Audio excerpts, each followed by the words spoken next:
Hi friends, welcome to my channel. Friends, ಇದು ಬಂದು YouTube channel ನಲ್ಲಿ ಟೈಲರಿಂಗ್ ಕ್ಲಾಸ್ 46ನೇ ವಿಡಿಯೋ. ಈ ವಿಡಿಯೋದಲ್ಲಿ ನಾನು ನಿಮಗೆ ಕಟೋರಿ ಬ್ಲೌಸ್ ನ ಮುಂದಿನ ಭಾಗದ್ದು ಯಾವ ತರ ನಾವು ಸ್ಟಿಚಿಂಗ್ ಮಾಡಬೇಕು ಅನ್ನೋದನ್ನ ಕಂಪ್ಲೀಟ್ ಆಗಿ ತೋರಿಸ್ತಾ ಇದ್ದೀನಿ. ಹಾಗಾಗಿ ವಿಡಿಯೋನ ಮಧ್ಯೆ ಮಧ್ಯೆ ಕಟ್ ಮಾಡ್ದೇನೆ ಮತ್ತೆ ಕಂಪ್ಲೀಟ್ ಆಗಿ ವಿಡಿಯೋ ನೋಡ್ರಿ, ಮತ್ತೆ ಪಾಸ್ ಮಾಡ್ದೇನೆ ಕಂಪ್ಲೀಟ್ ಆಗಿ ವಿಡಿಯೋ ನೋಡಿದ್ರೆ ಸ್ಟಿಚಿಂಗ್ ಯಾವ ತರ ಮಾಡಬೇಕು ಅನ್ನೋದನ್ನ ನಾನು ಪ್ರತಿಯೊಂದು ಪಾಯಿಂಟ್ ನೀಟಾಗಿ ಹೇಳ್ಕೊಡ್ತೀನಿ. ಅಂದ್ರೆ ನೀವು ಕಂಪ್ಲೀಟ್ ಆಗಿ ನೋಡಿದ್ರೆ ನಿಮಗೂ ಕೂಡ ಅದು ಅರ್ಥ ಆಗುತ್ತೆ. ಹಂಗೆ ಯಾರಾದ್ರೂ ಚಾನೆಲ್ ಹೊಸದಾಗಿ ನೋಡ್ತಾ ಇದ್ರೆ ದಯವಿಟ್ಟು ಚಾನೆಲ್ ನ ಸಬ್ಸ್ಕ್ರೈಬ್ ಮಾಡ್ಕೊಡ್ರಿ. ಯಾಕಂದ್ರೆ ನನ್ನ ಚಾನೆಲ್ ನಲ್ಲಿ ನಾನು ಟೈಲರಿಂಗ್ ಕ್ಲಾಸ್ ನ ಹೇಳ್ಕೊಡ್ತಾ ಇದ್ದೀನಿ. ನಿಮಗೆ ಏನಾದ್ರೂ ಟೈಲರಿಂಗ್ ಕ್ಲಾಸ್ ನ ಕಲಿಬೇಕು ಅನ್ನೋ ಆಸಕ್ತಿ ಇದ್ರೆ ನಮ್ಮ ಚಾನೆಲ್ ನ ಫಾಲೋ ಮಾಡಿದ್ರೆ ಸಾಕು. ಡೈಲಿ ನಾನು ಒಂದೊಂದು ವಿಡಿಯೋ ಅಪ್ಲೋಡ್ ಮಾಡ್ತಾ ಹೋಗ್ತೀನಿ. ಆ ವಿಡಿಯೋಸ್ ನೋಡ್ತಾ ನೋಡ್ತಾ ನೀವು ಆರಾಮಾಗಿ ಮನೇಲೆ ಇದ್ಕೊಂಡು ಟೈಲರಿಂಗ್ ಕ್ಲಾಸ್ ನ ಕಲಿಬಹುದು. ಹಂಗೆ ವಿಡಿಯೋ ಲೈಕ್ ಆದ್ರೆ ಇಷ್ಟ ಆದ್ರೆ ಒಂದ್ ಲೈಕ್ ಕೊಡೋದನ್ನ ಮರಿಬೇಡ್ರಿ. ಆದಷ್ಟು ಜನರಿಗೆ ಶೇರ್ ಮಾಡ್ರಿ, ಮತ್ತೆ ಅವರಿಗೂ ಕಲಿಬೇಕನ್ನೋ ಯಾರಾದ್ರೂ ಇದ್ರೆ ಅವ್ರಿಗೂ ಕೂಡ ಹೆಲ್ಪ್ ಆಗುತ್ತೆ. ಮತ್ತೆ ನಿಮ್ಮ ಅಭಿಪ್ರಾಯನ ನನಗೆ ಕಮೆಂಟ್ ಬಾಕ್ಸ್ ನಲ್ಲಿ ಕಮೆಂಟ್ ಮಾಡಿ ತಿಳಿಸ್ರಿ. ಇವಾಗ ನಾನು ನಿಮಗೆ ತೋರಿಸ್ತೀನಿ. ಇದು ಲೈನಿಂಗ್ ಬಟ್ಟೆ ಮೇಲೆ ನಾನು ನಿನ್ನೆ ಇದ್ರದ್ದು ಕಟಿಂಗ್ ವಿಡಿಯೋ ಆಲ್ರೆಡಿ ಅಪ್ಲೋಡ್ ಮಾಡಿದ್ದೀನಿ. ನಿನ್ನೆ ವಿಡಿಯೋದಲ್ಲಿ ಅಪ್ಲೋಡ್ ಮಾಡಿದ್ದೀನಿ. ಇದ್ರದ್ದು ವಿಡಿಯೋ ಏನಿದೆ ಅದನ್ನ ಇವತ್ತಿಂದು ಡಿಸ್ಕ್ರಿಪ್ಷನ್ ಬಾಕ್ಸ್ ನಲ್ಲಿ ನಾನು ಕೊಟ್ಟಿರ್ತೀನಿ, ನೀವು ಒನ್ ಟೈಮ್ ಚೆಕ್ ಮಾಡ್ಕೋಬಹುದು. ಇದು ಫ್ರಂಟ್ ಸೈಡ್ ಪಾರ್ಟ್. ಯಾಕೆ ನಾನು ಫ್ರಂಟ್ ಸೈಡ್ ಪಾರ್ಟ್ ಅಷ್ಟೇ ತೋರಿಸ್ತಾ ಇದ್ದೀನಿ ಅಂದ್ರೆ ಇದ್ರಲ್ಲೇನೆ ನಿಮ್ಗೆ ಸ್ವಲ್ಪ ಕನ್ಫ್ಯೂಷನ್ ಇರುತ್ತೆ. Back side part almost same ಇರುತ್ತೆ. ನಾವೆಲ್ಲ ಬ್ಲೌಸ್ ಯಾವ ತರ ಸ್ಟಿಚಿಂಗ್ ಮಾಡ್ತೀವಿ ಅದೇ ತರನೇ ಇರುತ್ತೆ. ಹಾಗಾಗಿ ಇವತ್ತು ಇದನ್ನ ನಾನು ಕಂಪ್ಲೀಟ್ ಆಗಿ ತೋರಿಸಿ ನಾಳೆ ಬ್ಯಾಕ್ ಸೈಡ್ ಪಾರ್ಟ್ ಮತ್ತೆ ಸ್ಲೀವ್ಸ್ ಜಾಯಿಂಟ್ ಇದೆಲ್ಲ ಕಂಪ್ಲೀಟ್ ಆಗಿ ನಾನು ಇದನ್ನ ತೋರಿಸ್ತೀನಿ. ಇವತ್ತಿನ ಈ ವಿಡಿಯೋದಲ್ಲಿ ಇದನ್ನ ನಾನು ಯಾವ ತರ ಮಾಡ್ಬೇಕು ಅನ್ನೋದನ್ನ ತೋರಿಸ್ತೀನಿ. ಇದು ಫ್ರಂಟ್ ಸೈಡ್ ಪಾರ್ಟ್ ಶೇಪ್ ನಾನು ಕಟ್ ಮಾಡಿ ಇಟ್ಕೊಂಡಿದ್ದೀನಿ. ಇದು ಮೇನ್ ಕ್ಲಾತ್. ಈ ಮೇನ್ ಕ್ಲಾತ್ ಕೂಡ ಕಟ್ ಮಾಡಿ ಇಟ್ಕೊಂಡಿದ್ದೀನಿ ಈ ತರ. ಮತ್ತೆ ಕ್ರಾಸ್ ಬೆಲ್ಟ್ ಕೂಡ ಬೇಕಲ್ಲ, ಹಾಗಾಗಿ ಕ್ರಾಸ್ ಬೆಲ್ಟ್ ಕೂಡ ಕಟ್ ಮಾಡಿ ಇಟ್ಕೊಂಡಿದ್ದೀನಿ. ಇದು ಬಂದು ಕ್ರಾಸ್ ಬೆಲ್ಟ್ ನ ನಾನು ಲೈನಿಂಗ್ ಬಟ್ಟೆಯಲ್ಲಿ ನಾಲ್ಕು ಪೀಸ್ ಕಟ್ ಮಾಡ್ಕೊಂಡಿದ್ದೀನಿ. ಮೇನ್ ಕ್ಲಾತ್ ನಲ್ಲಿ 2 ಪೀಸ್ ಕಟ್ ಮಾಡ್ಕೊಂಡಿದ್ದೀನಿ. ಈ ತರ ಒಂದು 6 ಆದ್ರೂ ಬೇಕಾಗುತ್ತೆ ಇದು ಕ್ರಾಸ್ ಬೆಲ್ಟ್ ಟೋಟಲ್ ಆಗಿ. ಲೈನಿಂಗ್ ಬಟ್ಟೆ ಮತ್ತೆ ಮೇನ್ ಕ್ಲಾತ್ ಎರಡನ್ನೂ ಸೇರಿಸಿ ಈ ತರ ಕಟ್ ಮಾಡಿ ಇಟ್ಕೊಂಡಿದ್ದೀನಿ. ಇವಾಗ ನಾವು ಫಸ್ಟ್ ಫ್ರಂಟ್ ಸೈಡ್ ಪಾರ್ಟ್ ಮುಂದಿನ ಭಾಗದನ್ನ ಸ್ಟಿಚ್ ಮಾಡಬೇಕು. ಅದಕ್ಕಿಂತ ಮೊದಲು ಲೈನಿಂಗ್ ಬಟ್ಟೆನ ಮೇನ್ ಕ್ಲಾತ್ ಗೆ ಜಾಯಿಂಟ್ ಮಾಡ್ಕೋಬೇಕು. ಯಾವ ತರ ಅಂದ್ರೆ ಇವಾಗ ಇದು ಶೇಪ್ ಇದೆ. ಈ ಶೇಪ್ ಏನಿದೆ ಇದು ಕಟೋರಿದು ಶೇಪ್, ಕಟೋರಿ ಬ್ಲೌಸ್ ಇಂದು ಇದು ಮುಂದಿನ ಭಾಗದ ಶೇಪ್. ಈ ಶೇಪ್ ಏನ್ ತೆಗೆದಿದ್ದೇವಲ್ಲ ಇದನ್ನ ನಾವು ಈ ತರ ಹಾಕೋಬೇಕು, ಆಪೋಸಿಟ್ ನಲ್ಲಿ ಹಾಕೋಬೇಕು. ಈ ತರ ಹಾಕೊಂಡು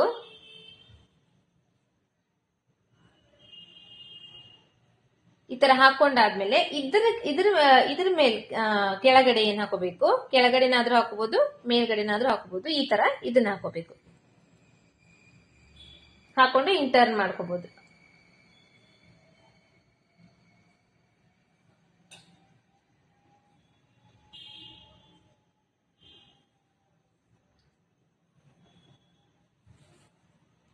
ಈ ತರ ಹಿಂಗಿರ್ಬೇಕು. ಇದು ಬಂದು ಆರ್ಮೋಲ್ದು ಶೇಪ್. ಈ ಕಡೆ ಬಂದು ಇದು ಬಂದು ಕಟೋರಿದು ಶೇಪ್. ಕಟೋರಿ ಶೇಪ್ ಇದೆ ಇರಲ್ಲ, ಈ ಶೇಪ್. ಇದು ಬಂದು ಈ ತರ ಬರುತ್ತೆ. ಇದು ಈ ಕಡೆ ಸೈಡ್ ಇಂದ ಈ ಕಡೆ ಬರುತ್ತೆ, ಈ ಕಡೆ ಸೈಡ್ ಇಂದ ಈ ತರ ಹಿಂಗ್ ಬರುತ್ತೆ. ಇವಾಗ ಇಲ್ಲಿ ನಿಮಗೆ ತೋರಿಸೋದಾದ್ರೆ ಈ ತರ ಬರುತ್ತೆ ಶೇಪ್. ನಿಮಗೆ ಇದು ಕನ್ಫ್ಯೂಸ್ ಆಗಬಾರ್ದಂತ ಹೇಳಿ ನಾ ಇದನ್ನೆಲ್ಲ ತೋರಿಸ್ತಾ ಇದ್ದೀನಿ. ಈ ತರ ಇದನ್ನ ಹಾಕೋಬೇಕು. ಇದೆಲ್ಲ ಹಾಕೊಂಡು ಜೋಡಿಸಿಟ್ಕೋಬೇಕು. ಇದು ಏನಿದೆ ಮೇನ್ ಕ್ಲಾತ್ ಇದರಲ್ಲಿ ನಿಮಗೆ ಉಲ್ಟಾ ಸೀದಾ ಅಂತ ಈಗ ಗೊತ್ತಾಗುತ್ತೆ. ಇಲ್ಲಿ ನೋಡ್ತಾ ಇರ್ಬೋದು, ಈ ಬುಟ್ಟಾಸ್ ಇದೆ ಅಲ್ಲ, ಈ ಬುಟ್ಟಾಸ್ ಥ್ರೆಡ್ ಎಲ್ಲ ಮೇಲ್ಗಡೆ ಇದೆ. ಇದು ಉಲ್ಟಾ. ಈ ಕಡೆ ಸೈಡ್ ಇದು ಸೀದಾ ಇರೋದನ್ನ ಕೆಳಗಡೆ ಹಾಕಿದೀನಿ, ಉಲ್ಟಾ ಇರೋದು ಮೇಲ್ಗಡೆ ಇದೆ. ಇದ್ರ ಮೇಲೆ ಈ ಲೈನಿಂಗ್ ಬಟ್ಟೆನ ನಾನು ಈ ತರ ಹಾಕೊಂಡಿದ್ದೀನಿ. ಫಸ್ಟ್ ನಾವು ಈ ತರ ಅಪೋಸಿಟ್ ಕರೆಕ್ಟ್ ಆಗಿ ನಾವು ಮೊದ್ಲೇ ಜೋಡಿಸಿಟ್ಕೊಂಡ್ರೆ ಇದು ನಮಗೆ ಕನ್ಫ್ಯೂಸ್ ಇರಂಗಿಲ್ಲ. ಇದನ್ನ ಜೋಡಿಸಿಟ್ಕೊಂಡಾದ್ಮೇಲೆ ಇವಾಗ ಇದನ್ನ ಸುತ್ತಲಿ ಹೊಲಿಗೆ ಹಾಕಿ ಫಸ್ಟ್ ಇದನ್ನ ನಾವು ಜಾಯಿಂಟ್ ಮಾಡ್ಕೋಬೇಕು. ಇದಾದ್ಮೇಲೆ ಇದನ್ನ ಜಾಯಿಂಟ್ ಮಾಡ್ಕೋಬೇಕು. ಫಸ್ಟ್ ಇದನ್ನ ಜಾಯಿಂಟ್ ಮಾಡಿ ನಿಮಗೆ ಮತ್ತೆ ನೆಕ್ಸ್ಟ್ ಕಟೋರಿ ಪೀಸ್ ಏನಿದೆ ಅದನ್ನ ಜಾಯಿಂಟ್ ಮಾಡೋದನ್ನ ತೋರಿಸ್ತೀನಿ.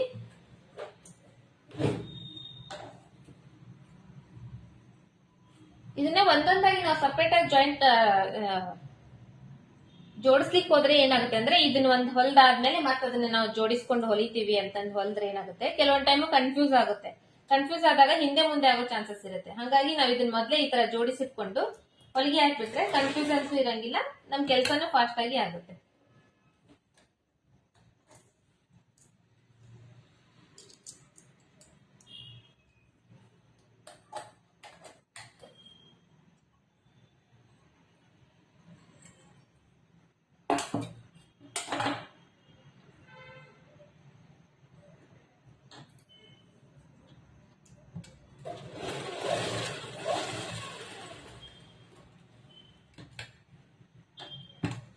ಯಾವಾಗ್ಲೂ ನಾವು ಲೈನಿಂಗ್ ಬಟ್ಟೆನ ಮೇನ್ ಕ್ಲಾತಿನ ಜೊತೆಗೆ ಜಾಯಿಂಟ್ ಮಾಡುವಾಗ ಜಗ್ಗಬಾರ್ದು ಬಟ್ಟೆ. ಜಗ್ಗಿದ್ರೆ ಹೆಚ್ಚು ಕಡಿಮೆ ಬರುತ್ತೆ. ಹಾಗಾಗಿ ಸುಮ್ಮನೆ ಜಸ್ಟ್ ಸಪೋರ್ಟಿಗೆ ಅಷ್ಟೇ ಈ ತರ ಕೈ ಹಿಡ್ಕೊಂಡು ಇದನ್ನ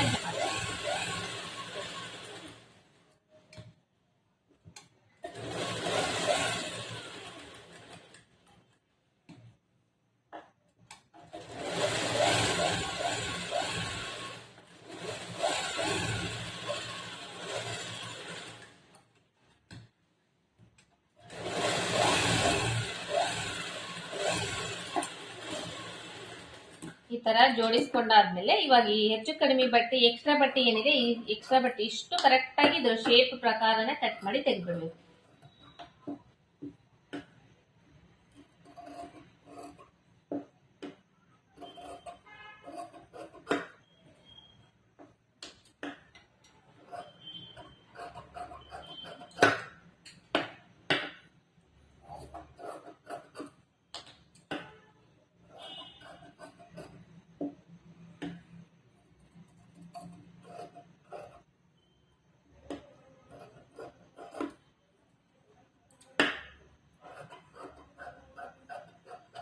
ಇದು ಒಂದ್ ಸೈಡ್ ಪೀಸ್ ರೆಡಿ ಆಯ್ತು. ಇವಾಗ ಇನ್ನೊಂದ್ ಸೈಡ್ ಪೀಸ್ ನಾವು ಜಾಯಿಂಟ್ ಮಾಡಿ ಇಟ್ಕೊಂಡಿದ್ವಲ್ಲ, ಇದೇ ತರನೇ ಇದಕ್ಕೂ ಸುತ್ತು ಕಡೆ ಹೊಲಿಗೆ ಹಾಕಿ ಎಕ್ಸ್ಟ್ರಾ ಬಟ್ಟೆ ಏನಿತ್ತು ಅದನ್ನ ಕಟ್ ಮಾಡಿ ತೆಗೆದು ನಾನು ನೆಕ್ಸ್ಟ್ ನಿಮಗೆ ಕಟೋರಿ ಪೀಸ್ ನ ಜಾಯಿಂಟ್ ಮಾಡಿದ ಯಾವ ತರ ಅನ್ನೋದನ್ನ ತೋರಿಸ್ತೀನಿ. ಇದು ಎರಡು ಇವಾಗ ನಾನು ಈ ತರ ಜೋಡಿಸಿಟ್ಕೊಂಡಿದ್ದೀನಿ. ಈ ತರ ಜೋಡಿಸಿಟ್ಕೊಂಡಾದ್ಮೇಲೆ ನೆಕ್ಸ್ಟ್ ಇದನ್ನ ಸೈಡ್ ತೆಗೆದಿಟ್ಟು ಇವಾಗ ಕಟೋರಿ ಪೀಸ್ ಏನಿದೆ ಕಟೋರಿ ಪೀಸ್ ನ ಜೋಡಿಸ್ಕೊಂತೀನಿ. ಅಂದ್ರೆ ಲೈನಿಂಗ್ ಬಟ್ಟೆಗೆ ಜಾಯಿಂಟ್ ಮಾಡ್ಕೊಂತೀನಿ. ಇದನ್ನು ಅಷ್ಟೇ ಫಸ್ಟ್ ಇದು ಯಾವ ತರ ಇರುತ್ತೆ, ಈ ತರ ಇರುತ್ತೆ ಇದು ಪೀಸ್. ಈ ಪೀಸ್ ನ ನಾವು ಈ ತರ ಅಪೋಸಿಟ್ ನಲ್ಲಿ ಹಾಕೋಬೇಕು. ಓಪನ್ ಮಾಡ್ಕೊಂಡು ಈ ತರ ಅಪೋಸಿಟ್ ನಲ್ಲಿ ಹಾಕೋಬೇಕು. ಇದರ ಈ ಮೇನ್ ಕ್ಲಾತ್ ಏನಿದೆ ಈ ಮೇನ್ ಕ್ಲಾತ್ ಮೇಲೆ ಇದನ್ನ ಈ ತರ ಹಾಕ್ಬೇಕು. ಮತ್ತೆ ಈ ಕಡೆಯಿಂದ ಮೇನ್ ಕ್ಲಾತ್ ಮೇಲೆ ಇದನ್ನ ಈ ತರ ಹಾಕ್ಬೇಕು. ಹಾಕೊಂಡು ಸುತ್ತು ಕಡೆ ಒಂದು ಹೊಲಿಗೆ ಹಾಕೊಂಡು ಸೇಮ್ ಅದೇ ತರ ಇವಾಗ ಇದು ಯಾವ ತರ ಮಾಡಿದ್ವಿ ಅದೇ ತರ ಸುತ್ತು ಕಡೆ ಹೊಲಿಗೆ ಹಾಕೊಂಡು ಎಕ್ಸ್ಟ್ರಾ ಬಟ್ಟೆ ಏನಿರುತ್ತೆ ಆ ಬಟ್ಟೆನ ಕಟ್ ಮಾಡಿ ತೆಗ್ದ್ಬಿಡ್ಬೇಕು.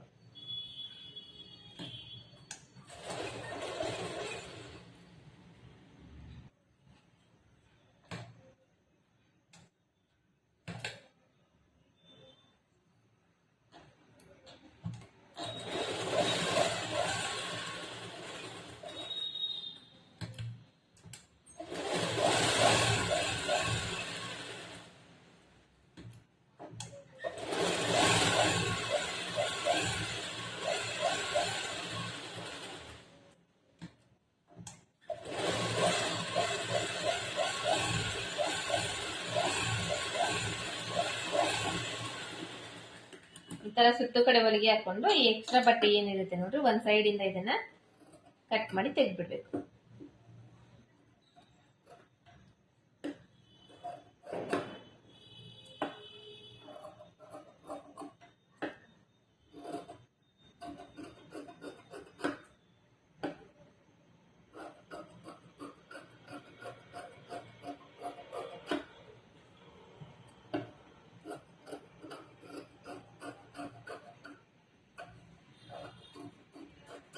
ನೆಕ್ಸ್ಟ್ ಇದರಲ್ಲಿ ಟಕ್ಸ್ ಮಾರ್ಕ್ ಇದೆಯಲ್ಲ, ಈ ಟಕ್ಸ್ ಮಾರ್ಕ್ ನಾ ಇನ್ನೊಂದ್ ಟೈಮು ಇಲ್ಲಿ ಮಾರ್ಕ್ ಮಾಡ್ಕೊಂತೀನಿ. ಎರಡು ಕಡೆ ಇದೆ, ಅದ್ರ ಮೇಲೆ ಇನ್ನೊಂದ್ ಟೈಮು ಮಾರ್ಕ್ ಮಾಡ್ಕೊಂತೀನಿ. ಅಂದ್ರೆ ನಿಮಗೆ ತೋರ್ಸ್ಲಿಕ್ಕೋಸ್ಕರ ಮಾರ್ಕ್ ಮಾಡ್ಕೊಂತೀನಿ.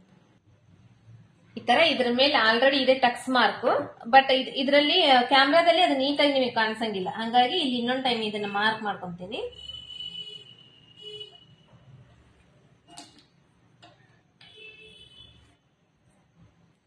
ಇದು ಕಟಿಂಗ್ ಇಂದ ನಿಮಗೆ ಗೊತ್ತಿಲ್ಲ ಅಂದ್ರೆ ನಾನು ಆಲ್ರೆಡಿ ಆ ವಿಡಿಯೋ ಅಪ್ಲೋಡ್ ಮಾಡಿದೀನಿ. ಆ ವಿಡಿಯೋನ ಡಿಸ್ಕ್ರಿಪ್ಷನ್ ಬಾಕ್ಸ್ ನಲ್ಲಿ ಕೊಟ್ಟಿರ್ತೀನಿ ಇವತ್ತು. ಯಾಕಂದ್ರೆ ಕಟಿಂಗ್ ನೋಡ್ಲಾರ್ದನೆ ಸ್ಟಿಚಿಂಗ್ ಅರ್ಥ ಆಗಂಗಿಲ್ಲ. ಹಾಗಾಗಿ ನೀವು ಒನ್ ಟೈಮ್ ಆ ವಿಡಿಯೋನ ನೋಡಿದ್ರೆ ನಿಮಗೆ ಕಟಿಂಗು ಮತ್ತೆ ಸ್ಟಿಚಿಂಗ್ ಎರಡು ಪರ್ಫೆಕ್ಟ್ ಆಗಿ ಅರ್ಥ ಆಗುತ್ತೆ. ಯಾಕಂದ್ರೆ ಕಟಿಂಗ್ ಗೊತ್ತಿಲ್ಲಾರ್ದೆ ಸ್ಟಿಚಿಂಗ್ ನೋಡಿದ್ರೆ ಇದು ಯಾವ ತರ ಹೊಲಿಬೇಕು ಅನ್ನೋದು ಸ್ವಲ್ಪ ಕನ್ಫ್ಯೂಸ್ ಆಗುತ್ತೆ. ಈ ತರ ಮಾರ್ಕ್ಸ್ ಎಲ್ಲ ಮಾಡ್ಕೊಂಡಾದ್ಮೇಲೆ ಇದಕ್ಕೆಲ್ಲ ಒಂದ್ ಸ್ವಲ್ಪ ಈ ಕಡೆ ಎಲ್ಲೆಲ್ಲಿ ನಾವು ಟಕ್ಸ್ ಇಡಬೇಕು ಅಲ್ಲೆಲ್ಲ ಈ ತರ ಒಂದ್ ಸ್ವಲ್ಪ ನಾಚ್ ಹಾಕೊಂಡಿದ್ದೀನಿ ನಾನು. ಈ ಕಡೆ ಸೈಡ್ ಈ ಕಡೆ ಸೈಡ್ ಈ ಕಡೆ ಸೈಡ್ ಇದೇ ತರ ಎರಡು ಕಡೆ ನಾಚ್ ಹಾಕೊಂಡು ಇವಾಗ ಇದನ್ನ ನಾವು ಈ ಶೇಪ್ ತೆಗೆದಿದ್ದು ನಾವು ಜಾಯಿಂಟ್ ಮಾಡ್ಕೊಂಡಿರಲ್ಲ ಮುಂದಿನ ಭಾಗದ್ದು, ಇದಕ್ಕೆ ಇದನ್ನ ಈ ತರ ಇವಾಗ ಜಾಯಿಂಟ್ ಮಾಡ್ಬೇಕು. ಇದು ಈ ತರ ಇದೆ, ಇದು ಈ ತರ ಇದೆ, ಇದು ಈ ತರ ಜಾಯಿಂಟ್ ಮಾಡಿದಾಗ ಇವಾಗ ಈ ತರ ಬರುತ್ತೆ. ಇದು ಏನ್ ಈ ತರ ಇದೆ ಅಲ್ಲ, ಇದನ್ನ ಈ ಕಡೆ ಇದ್ರ ಮೇಲೆ ಟರ್ನ್ ಮಾಡ್ಬೇಕು. ಟರ್ನ್ ಮಾಡ್ಕೊಂಡು ಇಲ್ಲಿ ಈ ಕಡೆ ಸೈಡ್ ಇಲ್ಲಿ ನಿಮಗೆ ಹಾಕಿದಾಗ ನಿಮಗೆ ಗೊತ್ತಾಗುತ್ತೆ. ಇದು ಬಂದು ನೆಕ್ ಸೈಡ್, ಮುಂದಿನ ಭಾಗದು ನೆಕ್ ಶೇಪ್ ಇದೆ. ಇಲ್ಲಿ ಸ್ಟ್ರೇಟ್ ಇರುತ್ತೆ, ಯಾಕಂದ್ರೆ ನಾವ್ ಇಲ್ಲಿ ಎಲ್ಲಿ ಕರ್ವ್ ಬಂದಿರ್ತೈತಿ ಅಲ್ಲಿನೇ ನಾವ್ ಈ ಶೇಪ್ ತೆಗೆದಿರ್ತೀವಿ. ಸಾರಿ ಫ್ರೆಂಡ್ಸ್, ಇದು ಜಾಯಿಂಟ್ ಮಾಡೋದನ್ನ ನಾನು ನಿಮಗೆ ತೋರಿಸೋ ಟೈಮ್ ನಲ್ಲಿ ವಿಡಿಯೋ ಅದು ಸ್ಟ್ರಕ್ ಆಗಿಬಿಟ್ಟಿದೆ, ವಿಡಿಯೋ ಕಟ್ ಆಗಿಬಿಟ್ಟಿದೆ. ಯಾವಾಗ ಕಟ್ ಆಗಿದೆ ನಾನು ನೋಡ್ಕೊಂಡಿಲ್ಲ. ಹಾಗಾಗಿ ಇದನ್ನ ನಾನು ಎಕ್ಸ್ಪ್ಲೇನ್ ಮಾಡ್ತೀನಿ ಯಾವ ತರ ಇದನ್ನ ಜಾಯಿಂಟ್ ಮಾಡಿದೀನಿ ಅನ್ನೋದನ್ನ. ನಾನು ಇಲ್ಲಿವರೆಗೂ ಇದನ್ನ ನಾನು ತೋರಿಸಿದ್ದೀನಿ ವಿಡಿಯೋದಲ್ಲಿ. ಇವಾಗ ಇನ್ ಮುಂದಿಂತ ಏನಿದೆ ಇದನ್ನ ನಾನು ಹೇಳ್ತೇನೆ ನಿಮಗೆ. ಇದು ಈ ಪಾರ್ಟ್ ಏನಿದೆ ಕಟೋರಿ ಪಾರ್ಟ್ ನ ನಾನು ಫಸ್ಟ್ ಈ ತರ ಇವೆರಡನ್ನು ಫಸ್ಟ್ ಇದು ಪೀಸ್ ಇತ್ತಲ್ಲ, ಈ ಪೀಸ್ ನ ಈ ತರ ಹಾಕೊಂಡಿದ್ದೀನಿ. ಈ ತರ ಹಾಕೊಂಡು ಇವು ಎರಡು ಪೀಸ್ ನು ಈ ತರ ಆಪೋಸಿಟ್ ಸೈಡ್ ನಲ್ಲಿ ಮತ್ತೆ ಜೋಡಿಸಿಟ್ಕೊಂಡಿದ್ದೀನಿ. ಇಲ್ಲಿ ನಿಮಗೆ ಕಾಣಿಸ್ತಾ ಇರಬಹುದು ಈ ಶೇಪ್ ಯಾವ ತರ ಇದೆ, ಅದನ್ನೇ ಫಸ್ಟ್ ನಾನು ಜೋಡಿಸಿಟ್ಕೊಂಡು ಇದು ಏನಿದೆ ಇದು ಇವಾಗ ಸೀದಾ ಇದೆಲ್ಲ ಇದನ್ನ ಈ ಕಡೆ ಟರ್ನ್ ಮಾಡ್ಕೊಂಡಿದ್ದೀನಿ. ಟರ್ನ್ ಮಾಡ್ಕೊಂಡು ಇಲ್ಲಿ ನಿಮಗೆ ಕಾಣಿಸ್ತಾ ಇರಬಹುದು ಈ ನೆಕ್ ಅದು, ಈ ನೆಕ್ ಪಾರ್ಟ್ ಇಂದ ನಾನು ಇದನ್ನ ಸ್ಟಿಚಿಂಗ್ ಮಾಡಿದ್ದೀನಿ. ಒಂದು ಹೊಲಿಗೆ ಹಾಕಿದ್ದೀನಿ, ಎರಡನ್ನು ಅದೇ ತರ ಸೇಮ್ ಮಾಡಿದ್ದೀನಿ. ಇದು ನಿಮಗೆ ಕನ್ಫ್ಯೂಸ್ ಆದ್ರೆ ನಾನು ನೆಕ್ಸ್ಟ್ ಇನ್ನೊಂದು ವಿಡಿಯೋದಲ್ಲಿ ನಾನು ಇದನ್ನ ಮತ್ತೆ ಮಾಡ್ತೀನಿ, ಅವಾಗ ಕಂಪ್ಲೀಟ್ ಆಗಿ ಎಕ್ಸ್ಪ್ಲೇನ್ ಮಾಡ್ತೀನಿ. ಬಟ್ ಇವಾಗ ನಾನು ಸ್ಟಿಚಿಂಗ್ ಮಾಡೋ ಟೈಮ್ ನಲ್ಲಿ ಯಾವಾಗ ಇದು ಡಿಲೀಟ್ ಆಗಿದೆ ನಾನು ನೋಡ್ಕೊಂಡಿಲ್ಲ. ಹಾಗಾಗಿ ಇದನ್ನ ನಾನು ಆದಷ್ಟು ಮಟ್ಟಿಗೆ ಇದನ್ನ ಎಕ್ಸ್ಪ್ಲೇನ್ ಮಾಡಿದ್ದೀನಿ. ಈ ತರ ನಾನು ಇದನ್ನ ಸ್ಟಿಚ್ ಮಾಡಿದ್ದೀನಿ. ಇವಾಗ ಈಗ ಆಲ್ರೆಡಿ ಇದಕ್ಕೆ ಹೊಲಿಗೆ ಹಾಕೊಂಡಿದ್ದೀನಲ್ಲ, ಇದು ಕಂಪ್ಲೀಟ್ ಆಗಿ ನೀಟಾಗಿ ಇದನ್ನ ಹೊಲಿಗೆ ಹಾಕೋ ಟೈಮ್ ನಲ್ಲಿ ಯಾವ ತರ ಅಂದ್ರೆ ನಾವು ಕರೆಕ್ಟ್ ಆಗಿ ಒಂದೇ ಟೈಮ್ ಇಟ್ಟು ಫಾಸ್ಟ್ ಆಗಿ ಹೊಲಿಗೆ ಹಾಕ್ಬಿಡ್ಬಾರ್ದು. ಈ ಶೇಪ್ ಯಾವ ತರ ಇದೆ ಈ ಶೇಪ್ ಅದೇ ತರನೇ ಬರ್ಬೇಕು ನಮಗೆ. ನಾವ್ ಇವಾಗ ಪ್ರಿನ್ಸೆಸ್ ಕಟ್ ಹೊಲಿಯೋ ಟೈಮ್ ನಲ್ಲಿ ಯಾವ ತರ ನಾವು ಶೇಪ್ ನ ನೀಟಾಗಿ ನಾವು ಸ್ಟಿಚ್ ಮಾಡ್ತೀವಿ ಅದೇ ತರ ಶೇಪ್ ನ ನಾವ್ ಇದನ್ನ ಹೊಲಿಬೇಕಂದ್ರೆ ಸ್ವಲ್ಪ ಸ್ವಲ್ಪನೇ ಹೊಲಿಬೇಕು. ಇವಾಗ ಇದ್ರಲ್ಲಿ ನಾನು ತೋರಿಸ್ತೀನಿ, ಇದ್ರ ಮೇಲೆ ಇನ್ನೊಂದು ಹೊಲಿಗೆ ಹಾಕ್ತೀನಿ. ನಾನು ಇವಾಗ ಹೊಲಿಗೆ ಹಾಕೋ ಟೈಮ್ ನಲ್ಲಿ ನಾನು ನಿಮಗೆ ತೋರಿಸ್ತೀನಿ. ಈ ತರ ಹಿಂಗ್ ಇಟ್ಕೊಂಡಾದ್ಮೇಲೆ ಇದನ್ನ ಸ್ಟಿಚಿಂಗ್ ಸ್ಟಾರ್ಟ್ ಮಾಡ್ತೀರಲ್ವಾ, ಇದನ್ನ ಹೊಲಿಲಿಕ್ಕೆ ಸ್ಟಾರ್ಟ್ ಮಾಡ್ತೀರಿ. ಇವಾಗ ಹೊಲಿಲಿಕ್ಕೆ ಸ್ಟಾರ್ಟ್ ಮಾಡೋ ಟೈಮ್ ನಲ್ಲಿ ನಾನು ಡೈರೆಕ್ಟ್ ಆಗಿ ಹಿಂಗ್ ಹಿಡಿದು ಹಿಂಗ್ ಸ್ಟಿಚ್ ಮಾಡಿಬಿಟ್ಟಿಲ್ಲ. ಸ್ವಲ್ಪನೇ ಈ ಶೇಪ್ ಯಾವ ತರ ಇದೆ ಅದೇ ತರನೇ ಇದು ಶೇಪ್ ನ ಜೋಡಿಸ್ಕೊಂಡು ಇಷ್ಟು ಹೊಲಿದು ಸ್ಟಾಪ್ ಮಾಡಿ ಮತ್ತೆ ಇದನ್ನ ಈ ತರ ನೀಟಾಗಿ ಜೋಡಿಸ್ಕೊಂಡು ಮತ್ತೆ ಸ್ವಲ್ಪನೇ ಸ್ಟಿಚ್ ಮಾಡಿ ಮತ್ತೆ ಸ್ಟಾಪ್ ಮಾಡಿ ಈ ತರ ಸ್ವಲ್ಪನೇ ಶೇಪ್ ಯಾವ ತರ ಅದೇ ತರನೇ ಬರೋ ತರ ಇದನ್ನ ನಾನು ಜಾಯಿಂಟ್ ಮಾಡ್ಕೊಂಡಿದ್ದೀನಿ. ಯಾಕಂದ್ರೆ ಇಲ್ಲಿ ನಾವು ಇದು ಮೇಲ್ಗಡೆ ಬರೋದು ಇದು ಕೆಳಗಡೆ ಹೋಗೋದು ಆ ತರ ಆಗ್ಬಾರ್ದು, ಕರೆಕ್ಟ್ ಆಗಿ ಈಕ್ವಲ್ ಆಗಿ ಬರ್ಬೇಕು. ನಾವು ಫಾಸ್ಟ್ ಆಗಿ ಹೊಲಕ್ ಹೋದ್ರೆ ಇದು ಈಕ್ವಲ್ ಆಗಿ ಬರಂಗಿಲ್ಲ ನಮಗೆ. ಈ ತರ ಸ್ಟಿಚ್ ಮಾಡ್ಬೇಕು. ಮತ್ತೆ ಆಮೇಲೆ ಇದು ಏನಾದ್ರೂ ಒಂದ್ ಸ್ವಲ್ಪ ಹೆಚ್ಚು ಕಡಿಮೆ ಬಂದ್ರೆ, ಹೆಚ್ಚು ಕಡಿಮೆ ಅಂದ್ರೆ ತೀರ 1 ಇಂಚು ಅಷ್ಟುವರೆಗೂ ಹೆಚ್ಚು ಕಡಿಮೆ ಬರಬಾರ್ದು. 1/4 ಇಂಚ್ ವರೆಗೂ ಏನಾದ್ರೂ ಹೆಚ್ಚು ಕಡಿಮೆ ಬಂದ್ರೆ ಅವಾಗ ಒಂದ್ ಸ್ವಲ್ಪ ಲೈಟ್ ಆಗಿ ಜಗ್ ಹಿಡ್ಕೊಂಡು ಎರಡನ್ನೂ ಈಕ್ವಲ್ ಮಾಡಿ ಇದನ್ನ ಸ್ಟಿಚ್ ಮಾಡ್ಬೇಕು. ಇಷ್ಟನ್ನ ನಾನು ಮಾಡಿದ್ದೀನಿ. ಇದನ್ನ ನಾನು ಎಕ್ಸ್ಪ್ಲೇನ್ ಮಾಡಿದ್ದೀನಿ, ಬಟ್ ಅದು ಯಾವಾಗ ಕಟ್ ಆಗಿದ್ದನ್ನ ನಾನು ನೋಡ್ಕೊಂಡಿಲ್ಲ, ವಿಡಿಯೋ ಕಟ್ ಆಗಿದೆ. ಹಾಗಾಗಿ ನಾನು ಯಾವ ತರ ಸ್ಟಿಚಿಂಗ್ ಮಾಡಿದ್ದೀನಿ ಅನ್ನೋದನ್ನ ಎಕ್ಸ್ಪ್ಲೇನ್ ಮಾಡಿದ್ದೀನಿ. ನಿಮಗೆ ಅರ್ಥ ಆಗಿಲ್ಲ ಅಂದ್ರೆ ಕಮೆಂಟ್ ಬಾಕ್ಸ್ ಅಲ್ಲಿ ನನಗೆ ಕಮೆಂಟ್ ಮಾಡಿ, ನಾನು ನೆಕ್ಸ್ಟ್ ಮತ್ತೆ ಇನ್ನೊಂದು ವಿಡಿಯೋದಲ್ಲಿ ಇದನ್ನ ಸ್ಟಿಚಿಂಗ್ ಯಾವ ತರ ಮಾಡ್ಬೇಕು ಅನ್ನೋದನ್ನ ತೋರಿಸ್ತೀನಿ. ಈ ತರ ಇದೇ ತರನೇ ಸೇಮ್ ಇದನ್ನು ಮಾಡ್ಕೊಂಡಿದ್ದೀನಿ. ಇದಕ್ಕೂ ಕೂಡ ಇವಾಗ ಇನ್ನೂ ಒಂದು ಹೊಲಿಗೆ ಹಾಕೊಂಡ್ಬಿಡ್ತೀನಿ. ಈ ತರ 2 ಹೊಲಿಗೆ ಹಾಕೊಂಡಿದ್ದೀನಿ. ಇವಾಗ ಆ ಹೊಲಿಗೆ ಹಾಕೊಂಡಾದ್ಮೇಲೆ ಇವಾಗ ಟಕ್ಸಿಂದ ಮಾರ್ಕ್ ಐತಲ್ಲ, ಇವಾಗ ನಾವ್ ಇದನ್ನ ಟಕ್ಸ್ ಹಿಡ್ಕೋಬೇಕು. ಯಾವ ತರ ನಾವು ಮಾರ್ಕ್ ಮಾಡ್ಕೊಂಡಿದೀವಿ ನೋಡ್ರಿ, ಅದೇ ತರ ಸೇಮು ಇಲ್ಲಿ ನಾಚ್ ಹಾಕೊಂಡಿದೀವಲ್ಲ, ಈ ನಾಚ್ ಟು ನಾಚ್ ಈ ತರ ಜಾಯಿಂಟ್ ಮಾಡ್ಕೊಂಡು ಇಲ್ಲಿ ಟಕ್ಸ್ ಹಿಡಿಬೇಕು.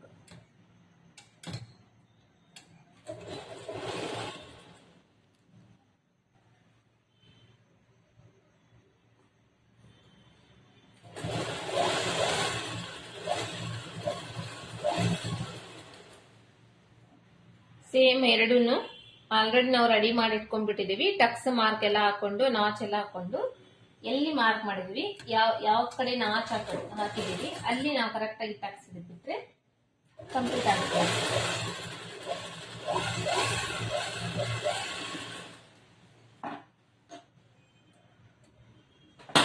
ನೆಕ್ಸ್ಟ್ ಈ ಕಡೆ ಉಕ್ಸ್ ಪಟ್ಟಿ ಸೈಡ್ ಇಂದು ಟಕ್ಸ್. ಇದರಲ್ಲಿ ಕಟೋರಿ ಬ್ಲೌಸ್ ನಲ್ಲಿ 2 ಟಕ್ಸ್ ಬರುತ್ತೆ ಅಂತ ಹೇಳಿದ್ನಲ್ಲ, ಇವು 2 ಟಕ್ಸ್ ನ ಇಟ್ಕೋಬೇಕು.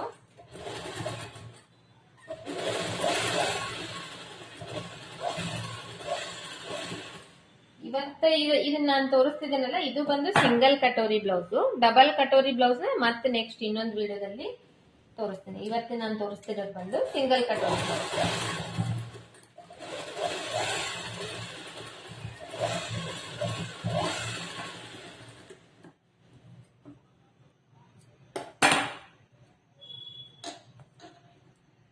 ಟಕ್ಸ್ ಎಲ್ಲ ಇಟ್ಕೊಂಡಾದ್ಮೇಲೆ ಈ ತರ ಬರುತ್ತೆ. ಇದು ಏನಿರುತ್ತೆ ಇದು ಗೀರು, ಇದು ನೀಟಾಗಿ ಒಂದ್ ಸ್ವಲ್ಪ ಮಾಡ್ಕೊಂಡ್ರೆ ನೀಟಾಗಿ ಫಿನಿಶಿಂಗ್ ಕೂಡುತ್ತೆ.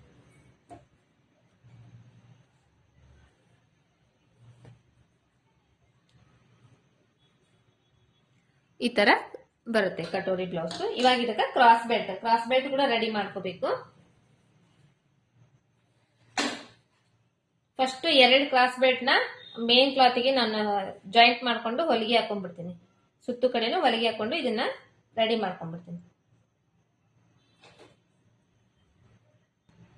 ಕ್ರಾಸ್ ಬೆಲ್ಟ್ ನ ನಾವು ಜೋಡಿಸ್ಕೋಬೇಕಂದ್ರೆ ಯಾವ ತರ ಜೋಡಿಸ್ಕೋಬೇಕು ಅನ್ನೋದು ಹೇಳ್ತಿದ್ದೀನಿ ನೋಡ್ರಿ. ಇದು ಕ್ರಾಸ್ ಬೆಲ್ಟ್ ಇದೆ ಅಲ್ವಾ, ಇದು ಲೈನಿಂಗ್ ಬಟ್ಟೆಯಲ್ಲಿ ತೋರಿಸ್ತೀನಿ. ಇದು ಕ್ರಾಸ್ ಬೆಲ್ಟ್ ಇದೆಯಲ್ಲ, ಇವಾಗ 2 ಒಂದೇ ಕಡೆ ಶೇಪ್ ಇದೆ. ಈ ಶೇಪ್ ನ ನಾವು ಈ ತರ ಆಪೋಸಿಟ್ ಡೈರೆಕ್ಷನ್ ಅಲ್ಲಿ ಹಾಕ್ಬೇಕು. ಆಪೋಸಿಟ್ ಅಂದ್ರೆ ಇದು ಏನು ಉದ್ದ ಇರೋದು ಈಗ ಜಾಸ್ತಿ ಇರೋದೈತಲ್ಲ, ಇದು 2 ಒಂದೇ ಕಡೆನೆ ಈ ತರ ಬರಬೇಕು.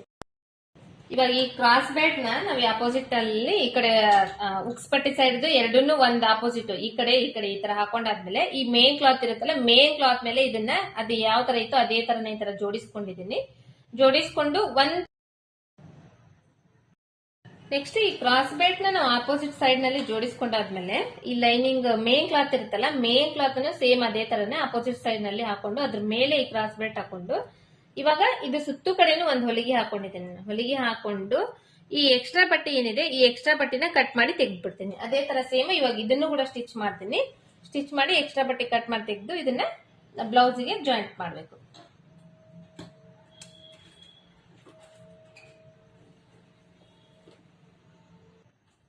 ಈ ತರ ಇವಾಗ ನಾನು 2 ಕ್ರಾಸ್ ಬೆಲ್ಟ್ ನ ರೆಡಿ ಮಾಡಿ ಇಟ್ಕೊಂಡಿದ್ದೀನಿ.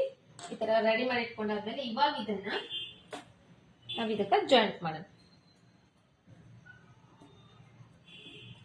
ಜಾಯಿಂಟ್ ಮಾಡೋ ಟೈಮ್ ನಲ್ಲಿ ನೋಡ್ಕೋಬೇಕು ಯಾವ್ದು ಯಾವ್ದಕ್ ಸರಿ ಹೋಗುತ್ತೆ ಅಂತ ಹೇಳಿ. ಇವಾಗ ಇದು ಮತ್ತೆ ಇದು ಎರಡನ್ನೂ ಈ ತರ ಹಾಕೊಂಡಿದ್ದೀನಿ. ಈ ತರ ಹಾಕೊಂಡು ಇದು ಈ ಕಡೆ ಬರುತ್ತೆ, ಇದು ಈ ಕಡೆ ಬರುತ್ತೆ. ಈ ಕಡೆ ಬಂದಾದ್ಮೇಲೆ ಫಸ್ಟ್ ಇದನ್ನ ಸ್ಟಿಚ್ ಮಾಡ್ತೀನಿ. ಇದು ಮೇಲ್ಗಡೆದು ಕೆಳಗಡೆ ಒಂದು ಲೈನಿಂಗ್ ಬಟ್ಟಿದ್ ಹಾಕ್ಬೇಕಾಗ್ತೈತಿ. ಇದನ್ನ ಈ ತರ ನೀಟಾಗಿ ಜೋಡಿಸ್ಕೊಂಡು ಕೆಳಗಡೆದು ಲೈನಿಂಗ್ ಬಟ್ಟಿದು ಕ್ರಾಸ್ ಬೆಲ್ಟ್ ಈ ತರ ಹಾಕ್ತೀನಿ. ಹಾಕಿ ಇದನ್ನ ಒಂದು ಅರ್ಧ ಇಂಚ್ ಬಟ್ಟೆಗೆ ಸ್ಟಿಚ್ ಮಾಡ್ತೀನಿ.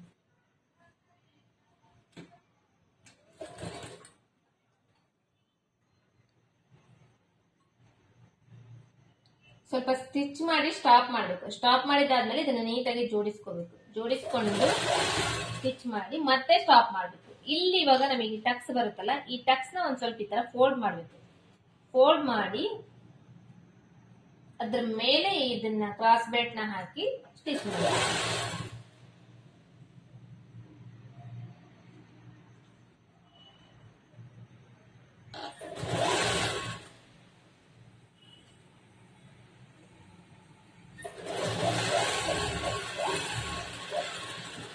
ಇದಕ್ಕೆ ಡಬಲ್ ಹೊಲಿಗೆ ಹಾಕ್ತೀನಿ ನಾನು.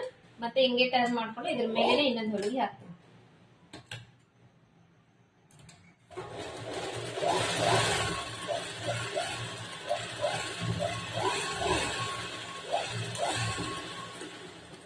ಡಬಲ್ ಹೊಲಿಗೆ ಹಾಕಿದ್ದಾದ್ಮೇಲೆ ಇವಾಗ ಇಷ್ಟು ಸ್ಟಿಚ್ ಮಾಡಿದ್ದೇನಲ್ಲ, ಈ ಬಟ್ಟೆ ಏನಿರುತ್ತೆ ಈ ಬಟ್ಟೆ ಇಷ್ಟು ಈ ತರ ಫೋಲ್ಡ್ ಮಾಡ್ತೀನಿ, ರೋಲ್ ಮಾಡ್ತೀನಿ. ರೋಲ್ ಮಾಡಿದ್ರೆ ಈ ಕೆಳಗಡೆದು ಮೇಲ್ಗಡೆದು ಕ್ರಾಸ್ ಬೆಲ್ಟ್ ಇವಾಗ ಹೊರಗಡೆ ಬರುತ್ತೆ. ಎರಡನ್ನೂ ಈ ತರ ಜೋಡಿಸಿ ಇಲ್ಲಿ ನೀಟಾಗಿ ಇಲ್ಲಿ ಒಂದು ಅರ್ಧ ಇಂಚ್ ಬಟ್ಟೆಗೆ ಇಲ್ಲಿ ಒಂದು ಹೊಲಿಗೆ ಹಾಕ್ತೀನಿ.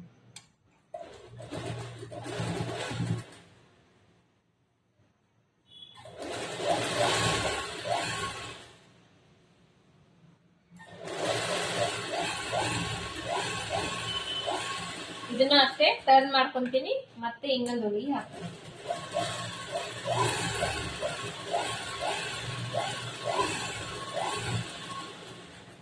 ಹಾಕಿದ್ದಾದ್ಮೇಲೆ ಇವಾಗ ಒಳಗಡೆ ಬಟ್ಟೆ ರೋಲ್ ಮಾಡಿದ್ವಲ್ಲ ಆ ಬಟ್ಟೆನ ಈ ತರ ಹೊರಗಡೆ ತೆಗಿತೀನಿ.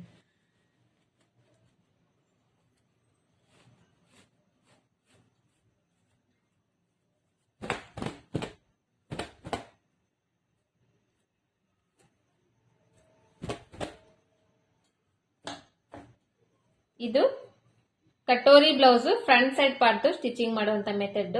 ಇದೇ ತರ ಸೇಮ್ ಇವಾಗ ಅದನ್ನು ಒಂದು ಮಾಡ್ಕೊಂತೀನಿ. ಮಾಡ್ಕೊಂಡು ನೆಕ್ಸ್ಟ್ ಇದೆರಡನ್ನು ನಾನು ನಿಮಗೆ ತೋರಿಸ್ತೀನಿ.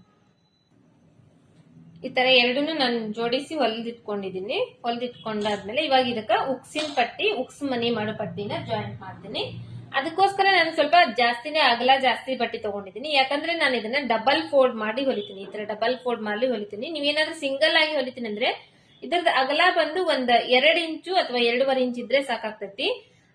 ಈ ಕಡೆಯಲ್ಲಿ ಬಂದು 1.5 ಇಂಚ್ ಇದ್ರೆ ಸಾಕಾಗ್ತೈತಿ. ಉಕ್ಸ್ ಪಟ್ಟಿ ಮಾಡ್ತೇವಲ್ಲ, ಉಕ್ಸ್ ಪಟ್ಟಿ ಮಾಡೋ ಟೈಮ್ ನಲ್ಲಿ 1.5 ಇಂಚು, ಉಕ್ಸಿನ ಮನಿ ಮಾಡೋ ಪಟ್ಟಿಗೆ 2.5 ಇಂಚ್ ಇದ್ರೆ ಸಾಕಾಗ್ತೈತಿ. ನಾನು ಇದ್ರಲ್ಲಿ ಇವಾಗ ಈ ತರ ಡಬಲ್ ಫೋಲ್ಡ್ ಮಾಡಿ, ಅಂದ್ರೆ ಡಬಲ್ ಫೋಲ್ಡ್ ಮಾಡಿದ್ರೆ ಏನಾಗುತ್ತೆ, ಇಲ್ಲೊಂದ್ ಸ್ವಲ್ಪ ದಪ್ಪ ಬರುತ್ತೆ. ದಪ್ಪ ಬಂದ್ರೆ ಕರೆಕ್ಟ್ ಆಗಿ ನೀಟಾಗಿ ಸ್ಟ್ರಿಪ್ನೆಸ್ ಕೊಡುತ್ತೆ. ಹಾಗಾಗಿ ಒಂದ್ ಸ್ವಲ್ಪ ಈ ತರ ಡಬಲ್ ಫೋಲ್ಡ್ ಮಾಡಿ ಇದನ್ನ ನಾನು ಜಾಯಿಂಟ್ ಮಾಡ್ತೀನಿ.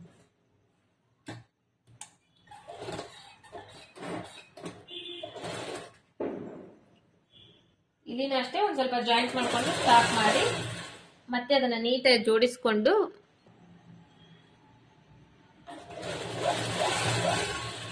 ತರ ಇಲ್ಲಿವರೆಗೂ ಸ್ಟಿಚ್ ಮಾಡಿ ಒಂದ್ ಸ್ವಲ್ಪ ಸ್ಟಾಪ್ ಮಾಡಿ, ಇಲ್ಲಿ ಎಕ್ಸ್ಟ್ರಾ ಜಾಸ್ತಿ ಬಟ್ಟೆ ಇರುತ್ತಲ್ಲ, ಬಟ್ಟಿನ ಒಂದ್ ಅರ್ಧ ಇಂಚ್ ಅಷ್ಟು ಬಟ್ಟೆ ಬಿಟ್ಟು ಇನ್ನೂ ಇದೆಲ್ಲ ಕಟ್ ಮಾಡಿ ಇದನ್ನ ಬಟ್ಟೆ ಈ ತರ ಒಳಗೆ ಮಾಡಿಸ್ತೀನಿ. ಮಡಿಸಿ ಇಲ್ಲಿ ಒಂದ್ ಸ್ವಲ್ಪ ರಫ್ ಮಾಡ್ತೀನಿ.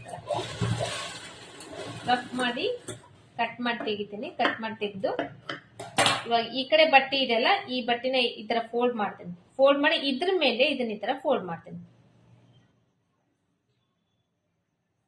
ಮಡಿಚಿ ಇಲ್ಲಿ ತುದಿಗೆ ಹೊಲಿಗೆ ಹಾಕ್ತೀನಿ.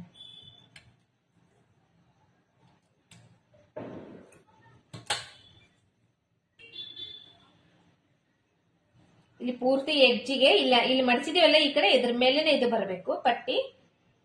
ಅದ್ರ ಮೇಲೇನೆ ಅದನ್ನ ಈ ತರ ಹಾಕಿ ಪೂರ್ತಿ ಎಡ್ಜಿಗೆ ಒಂದು ಹೊಲಿಗೆ ಹಾಕ್ಬೇಕು.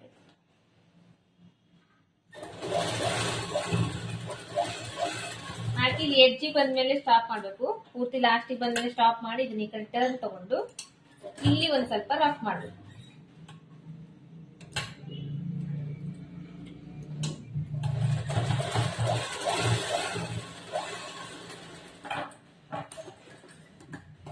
ನಾನು ಇದಕ್ಕೆ ಇದ್ರ ಮೇಲೇನೆ ಇನ್ನೊಂದು ಹೊಲಿಗೆ ಹಾಕ್ತೀನಿ. ನೀವು ಬೇಕಂದ್ರೆ ಹಾಕ್ಬೋದು, ಬ್ಯಾಡ್ ಅಂದ್ರೆ ಬಿಡ್ಬೋದು. ಯಾಕಂದ್ರೆ ಅದ್ರ ಮೇಲೇನೆ ಇನ್ನೊಂದು ಹೊಲಿಗೆ ಹಾಕಿದ್ರೆ ಅದು ಇನ್ನೊಂದ್ ಸ್ವಲ್ಪ ಟೈಟ್ ಆಗಿ ಕೂಡುತ್ತೆ ಅಂತ ಹೇಳಿ ನಾನು ಆತರ ಹಾಕ್ತೀನಿ. ನೀವು ಅದೇ ತರ ಡಬಲ್ ಹೊಲಿಗೆನೆ ಹಾಕ್ಬೇಕಂತಿಲ್ಲ, ಸಿಂಗಲ್ ಹೊಲಿಗೆ ಹಾಕಿ ಕೈ ಬಿಡ್ಬೋದು.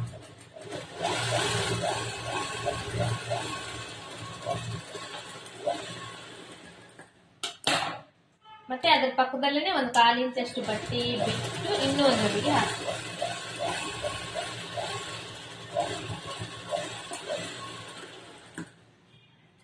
ಇದು ಎಕ್ಸ್ಟ್ರಾ ಇದ್ರೆ ಇದೊಂದು ಸ್ವಲ್ಪ ಈ ತರ ಕಟ್ ಮಾಡಿ ತೆಗಿಬೇಕು. ಅದೇ ತರ ಇವಾಗ ಉಕ್ಸಿನ ಮನಿ ಮಾಡೋ ಪಟ್ಟಿ ಕೂಡ ನಾನು ಡಬಲ್ ಹಾಕಿ ಹಚ್ತೀನಿ. ಈ ತರ ಡಬಲ್ ಫೋಲ್ಡ್ ಮಾಡ್ಕೊಂತೀನಿ.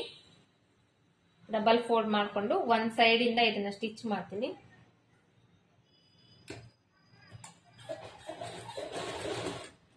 ಸ್ವಲ್ಪ ಹೊಲಿದು ಸ್ಟಾಪ್ ಮಾಡಿ ನೀಟಾಗಿ ಜೋಡಿಸ್ಕೊಂಡು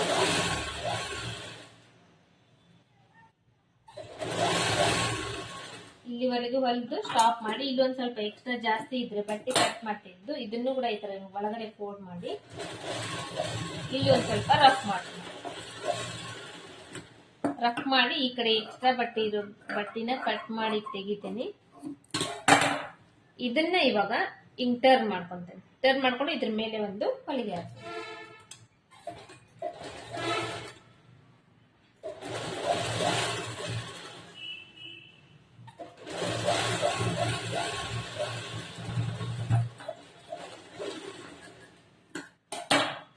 ಇವಾಗ ಈ ಕಡೆ ಟರ್ನ್ ಮಾಡಿದ್ರೆ ಇದು ಈ ಬಟ್ಟೆ ಏನಿದೆ, ಈ ಬಟ್ಟೆ ಇಷ್ಟು ಪೂರ್ತಿ ಈ ಕಡೆ ಮಾಡಿಸ್ತೇನೆ ನಾನು. ಈ ಕಡೆ ಮಡಿಚಿ ಇಲ್ಲಿ ಒಂದು ಹೊಲಿಗೆ ಹಾಕ್ತೇನೆ.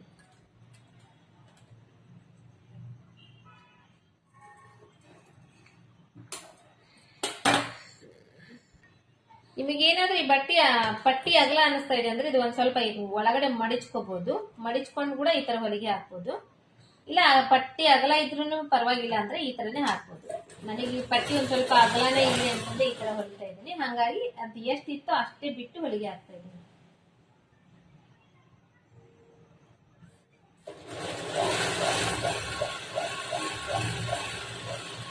ಇದನ್ನ ಅಷ್ಟೇ ಇಲ್ಲಿ ಲಾಸ್ಟ್ ವರೆಗೂ ಹೊಲಿದು ಸ್ಟಾಪ್ ಮಾಡಿ ಈ ಕಡೆ ಟರ್ನ್ ತಗೋಬೇಕು. ಟರ್ನ್ ತಗೊಂಡು ಇಲ್ಲೊಂದು ಸ್ವಲ್ಪ ರಫ್ ಮಾಡಿ ತೆಗಿಬೇಕು.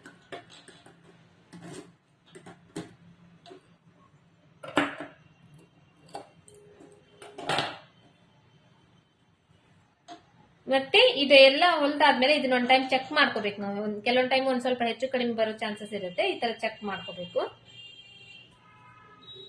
ಚೆಕ್ ಮಾಡ್ಕೊಂಡು ಇಲ್ಲೇನಾದ್ರೂ ಜಾಸ್ತಿ ಬಂದ್ರೆ ಒಂದ್ ಸ್ವಲ್ಪ ಇದನ್ನ ಕಟ್ ಮಾಡಿ ತೆಗಿಬಹುದು. ಜಾಸ್ತಿ ಅಂದ್ರೆ ತೀರಾ ಜಾಸ್ತಿ ಬರಬಾರ್ದು. ಇಲ್ಲಿ ಒಂದು 1/4 ಇಂಚ್ ಅಷ್ಟೇನಾದ್ರೂ ಹೆಚ್ಚು ಕಡಿಮೆ ಬಂದ್ರೆ ಕಟ್ ಮಾಡಿ ತೆಗಿಬಹುದು. ತೀರಾ ಅರ್ಧ ಇಂಚ್ ಹೆಚ್ಚು ಕಡಿಮೆ ಬಂದ್ರೆ ಇಲ್ಲಿ ತುಂಬಾ ಡೀಪ್ ಆಗುತ್ತೆ ನೆಕ್. ಪೂರ್ತಿ ಇಲ್ಲಿವರೆಗೂ ಶೇಪ್ ತೆಗಿಬಾರ್ದು. ಇಲ್ಲಷ್ಟೇ ರೌಂಡ್ ಶೇಪ್ ತೆಗಿಬೇಕು ಇದನ್ನ. ಇವಾಗ ಇನ್ನೊಂದು ಟೈಮ್ ಇದನ್ನ ಚೆಕ್ ಮಾಡ್ಕೋಬೇಕು. ಚೆಕ್ ಮಾಡ್ಕೊಂಡ್ರೆ ಇದು ಇವಾಗ ಕಂಪ್ಲೀಟ್ ಆಗುತ್ತೆ.